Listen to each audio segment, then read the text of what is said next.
বন্ধুরা, মুর্শিদাবাদ কিচেনে আপনাদের সকলকে স্বাগত। প্রতিদিনের মতো দুপুর ঠিক দুটোয় আবারও আমি আপনাদের সামনে আরও একটি রেসিপি নিয়ে হাজির হয়েছি। আর আজকের রেসিপি ছেঁড়া পরোটা বা পেটাই পরোটা। তো যাই হোক বন্ধুরা, আমি পেটাই পরোটা বা ছেঁড়া পরোটা বানানোর জন্য একটা বাটিতে প্রথমে 2 কাপ মতো ময়দা নিয়ে নিলাম। আপনারা আপনাদের পরিমাণ মতো নিয়ে নেবেন। ময়দা নেওয়ার পর ময়দার মধ্যে আমি 2 চামচ মতো চিনি দিয়ে দিলাম। চিনি দেওয়ার পর আমি একটু লবণ দিয়ে দিচ্ছি। লবণটা খুব কম করে দিয়ে দেবেন। তো লবণ দেওয়ার পর একটু সাদা তেল দিয়ে দিচ্ছি। সাদা তেল দিয়ে খুব ভালো করে ময়দাটাকে ময়ান দিয়ে নিতে হবে। তো হাত দিয়ে আমি খুব ভালো করে ময়ানটা দিয়ে নিচ্ছি। বন্ধুরা, আপনারা এইভাবে তেল দেওয়ার পর খুব ভালো করে ময়দাটাকে মাখিয়ে নেবেন। আর ময়দাটা মাখিয়ে নেওয়ার পর আমি এখানে একটু গরম জল নিয়ে নিয়েছি, হালকা গরম জল। ও গরম জল দিয়ে আমি ময়দাটাকে এবার মেখে নিচ্ছি। আপনারা নর্মাল জল দিয়েও মাখিয়ে নিতে পারেন, কিন্তু গরম জল দিয়ে ময়দা মাখিয়ে নিলে পরোটাগুলো খুবই নরম হয়, তার জন্য গরম জলই দিয়ে দিলাম। আপনারা দেখতে পাচ্ছেন আমি আস্তে আস্তে গরম জল দেওয়ার পর খুব ভালো করে ময়দাটাকে মাখিয়ে নিচ্ছি। তো এইভাবে আপনারা ময়দাটাকে মাখিয়ে নেবেন। রুটি বা লুচি বানানোর জন্য যেমনভাবে ময়দা মাখিয়ে নেন, তো সেইভাবে আপনারা মাখিয়ে নেবেন।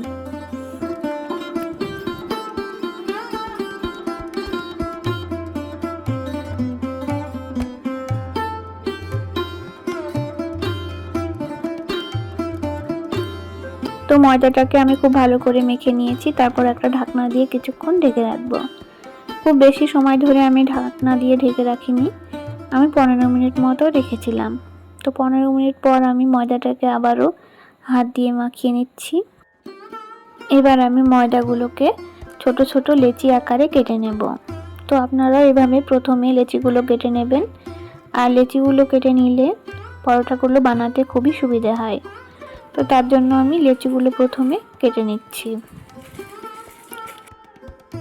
বন্ধুরা, আপনারা ভিডিওটি স্কিপ না করে ভিডিওটি শেষ পর্যন্ত দেখতে থাকুন এবং আমার চ্যানেলটিকে সাবস্ক্রাইব করে আমার পাশে থাকুন, যাতে এইরকম সুন্দর সুন্দর রেসিপি নিয়ে আপনাদের সামনে হাজির হতে পারি।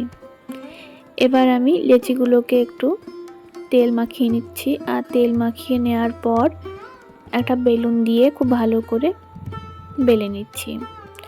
তো লুচি যেভাবে বেলে নেয় সেইভাবেই বেলে নিচ্ছি। আর একটু লুচির থেকে বড় করে বেলে নিলাম।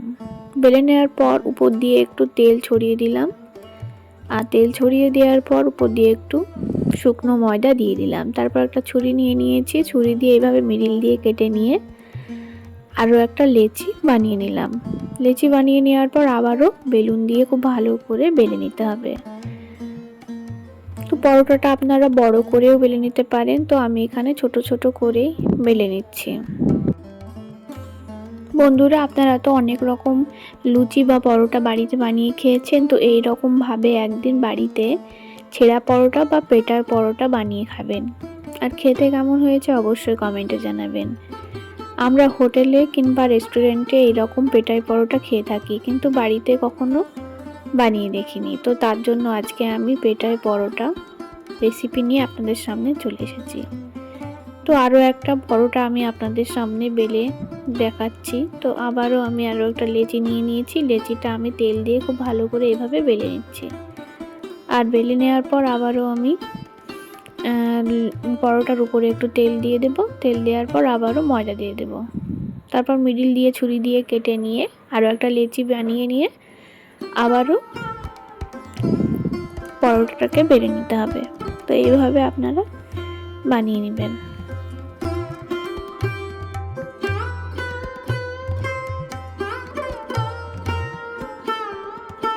বন্ধুরা, আপনার বাড়িতে যদি হঠাৎ অতিথি চলে আসে, তো তখন আপনারা লুচি না খাইয়ে এইভাবে একদিন পেটাই পরোটা বা ছেঁড়া পরোটা বানিয়ে খাওয়াতে পারবেন। আর এতে আপনার অতিথিও সন্তুষ্ট হয়ে যাবে।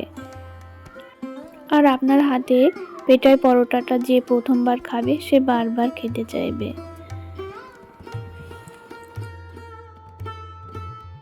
বন্ধুরা, আমি পরোটাগুলোকে সব এইভাবে বেলে নিয়েছি। বেলে নেওয়ার পর আমি উনুনের ওপর একটা নন স্টিল তাওয়া বসিয়ে দিয়েছি। তাওয়ার ওপরে প্রথমে তেল দিয়ে দিলাম, তারপর তেল দিয়ে পরোটাগুলো এভাবে ভেজে নিতে হবে। তো আপনারাও এভাবে উল্টিয়ে পাল্টিয়ে খুন্তি দিয়ে খুব ভালো করে ভেজে নেবেন।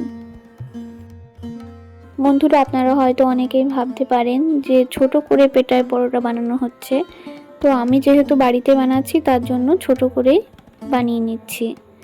আর আমার যতটুকু সম্ভব হয়েছে তো ততটুকুই আপনাদের সামনে শেয়ার করলাম। তো আপনাদের যদি ভালো লাগে তাহলে ভিডিওটিতে অবশ্যই একটা লাইক দেবেন।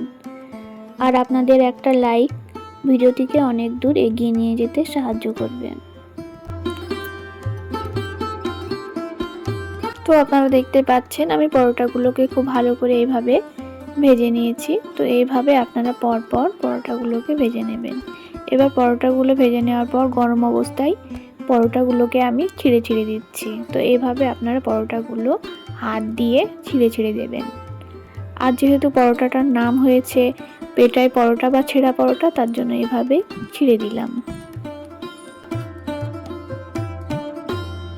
তাহলে আপনারা দেখতেই পাচ্ছেন আমার পরোটাগুলো খুব ভালো করে বানানো হয়ে গেছে। এবার আমি একটু ছোলার ডালের ঘুগনি নিয়ে নিয়েছি, সাথে কাঁচা পেঁয়াজ আর কাঁচা লঙ্কা নিয়ে নিয়েছি। তো এইভাবে আপনারা কাঁচা লঙ্কা আর কাঁচা পেঁয়াজ দিয়ে পেটাই পরোটা খেয়ে দেখবেন। আর আপনারা যারা এখনও বাড়িতে পেটাই পরোটা বানিয়ে খাননি তারা অবশ্যই একবার হলেও বাড়িতে বানিয়ে খাবেন। বন্ধুরা, আজকের ভিডিওটি আপনাদের কেমন লেগেছে অবশ্যই কমেন্টে জানাবেন। আর ভিডিওটিতে লাইক শেয়ার কমেন্ট করে আমার পাশে থাকবেন। আর আজকের মতো আমি এখানে বিদায় নিচ্ছি। ভালো থাকবেন, সুস্থ থাকবেন। ধন্যবাদ।